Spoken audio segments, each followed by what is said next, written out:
హత్యలు చేసి door delivery చేసిన వ్యక్తులు సైతం బెయిల్ పైన బయట తిరుగుతూ సన్మానాలు చేయించుకుంటున్నారు. అంతకంటే తీవ్రమైన నేరాలు చేసిన వ్యక్తులు కూడా బయటే ఉన్నారు. కానీ జగన్కు సానుభూతి వస్తుందని కోడికత్తితో దాడి చేసిన కోడికత్తి సీను మాత్రం 5 ఏళ్లుగా జైల్లోనే మగ్గిపోయాడు. తాజాగా ఈ కేసులో కీలక పరిణామం చోటు చేసుకుంది. ఈ కేసులో నిందితుడిగా 5 ఏళ్లుగా జైల్లోనే మగ్గుతున్న జన్నిపల్లి శ్రీనివాస్కు ఏపీ హైకోర్టు బెయిల్ మంజూరు చేసింది. 2018లో విశాఖలో జగన్పై కోడికత్తితో దాడి జరిగింది. డాక్టర్ బిఆర్ అంబేద్కర్ కోనసీమ జిల్లా ముమ్మిడివరం మండలం టానేలంక గ్రామానికి చెందిన శ్రీను అలియాస్ కోడికత్తి సీను జీవనోపాధి నిమిత్తం విశాఖపట్నం ఎయిర్పోర్ట్లోని ఫ్యూజన్ ఫుడ్ క్యాంటీన్లో సర్వర్ బాయ్గా పనిచేసేవాడు. 2019 ఎన్నికల కోసం జగన్ పాదయాత్ర చేపట్టారు. అయితే 2018 అక్టోబర్ 25న వైసీపీ అధ్యక్షుడిగా ఉన్నటువంటి జగన్మోహన్ రెడ్డి విశాఖపట్నం ఎయిర్పోర్ట్కి వచ్చారు. ఆ రోజున శ్రీనివాస్ టీ సర్వ్ చేసే క్రమంలో కోడికత్తితో దాడి చేశాడు. దీంతో ఎయిర్పోర్ట్ పోలీసులు సెక్షన్ 307 కింద ఎఫ్ఐఆర్ నమోదు చేశారు. ఆ తర్వాత ఎన్ఐఏ కూడా శ్రీనివాసరావుపై మరో కేసు నమోదు చేసి దర్యాప్తు చేపట్టింది. కేసు విచారణ తర్వాత అప్పట్లో నిందితుడైన శ్రీనివాస్ 2019 మే 25న కోర్టు బెయిల్పై విడుదలయ్యాడు.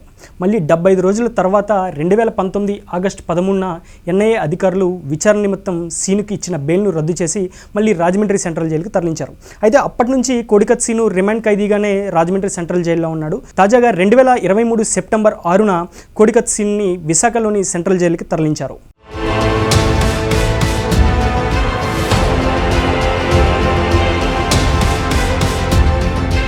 అయితే జగన్కు సానుభూతి కోసమే తాను ఈ దాడికి పాల్పడినట్టు ఇప్పటికే కోడికత్తి సీను స్పష్టం చేశాడు. అయితే కోడికత్తి సీన్కు బెయిల్ రాకుండా ఉండేందుకు జగన్ పదే పిటిషన్లు దాఖలు చేస్తూ అసలు కోడికత్తి సీన్ని బయటికి రాకుండా ఆయన అడ్డుకునే ప్రయత్నాలు అయితే చేస్తూ వచ్చారు. ఈ కేసులో లోతైన దర్యాప్తు అవసరం అంటూ జగన్ ఎన్ఐఏ కోర్టులో పిటిషన్లు దాఖలు చేశారు.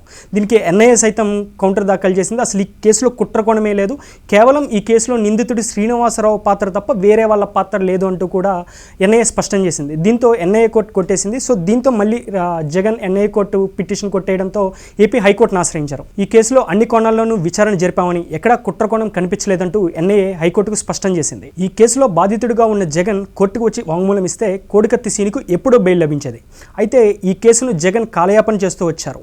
కోర్టుకు హాజరు కాకుండా పిటిషన్లు వేస్తూ కోడికత్తి సీనుకు బెయిల్ రాకుండా అడ్డుకుంటూనే ఉన్నారు. దీంతో తమ కుమారుడి బెయిల్ కోసం జగన్ను నిరభ్యంతర పత్రం ఇవ్వాలని సీను తల్లిదండ్రులు పదే కోరినా ఆయన పట్టించుకున్న పాపాన పోలేదు. దీంతో 5 ఏళ్ల పాటు కోడికత్తి సీను రిమాండ్ ఖైదీగానే ఉండిపోయాడు. బెయిల్ కోసం కోర్టు మెట్లెక్కినా కూడా ఎక్కడా కూడా ఫలితం దక్కలేదు. ఇంకా ఇదే ఆఖరి ప్రయత్నంగా భావించిన కోడికత్తి సీను జైల్లోనే, విశాఖ సెంట్రల్ జైల్లోనే ఆమరణ నిరాహార దీక్ష చేపట్టాడు.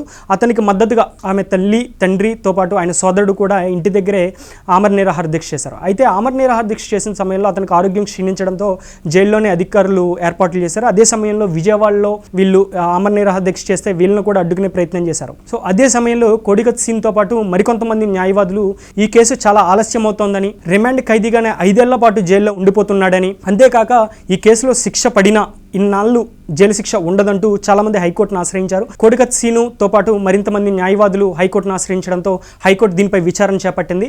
సో అదే సమయంలో ఎన్ఐఏ తరపున న్యాయవాది కూడా కోర్టుకు హాజరయ్యారు. ఈ సమయంలో ఎన్ఐఏ తరపు న్యాయవాది పలు కీలక వ్యాఖ్యలు చేశారు.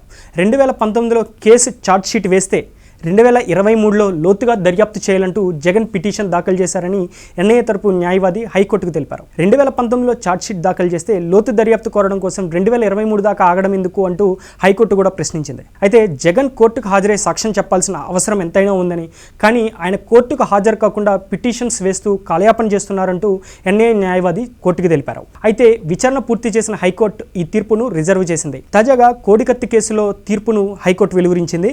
నిందితుడు జనిపల్లి శ్రీనివాస్కు, ఎవరైతే కోడికత్తి సీన్ ఉన్నాడో అతనికి షరతులతో కూడిన బెయిల్ని అయితే మంజూరు చేసింది. కేసు వివరాలు కూడా, అంటే ఈ కోడికత్తి కేసుకు సంబంధించిన వివరాలు మీడియాతో ఎక్కడా మాట్లాడొద్దని, ర్యాలీలు సభల్లో కూడా పాల్గొనవద్దంటూ హైకోర్టు కీలక ఆదేశాలు ఇచ్చింది. ఇంకా అంతేకాకుండా ఆయన ప్రెజెంట్ రిమాండ్ ఖైదీగా ఉన్నాడు కాబట్టి ప్రతి ఆదివారం అతని స్వస్థలం ఏదైతే ఉందో టానేలంక దగ్గరలోని ముమ్మిడివరం పిఎస్కి అయితే హాజరు కావాలని అయితే ఆదేశించింది.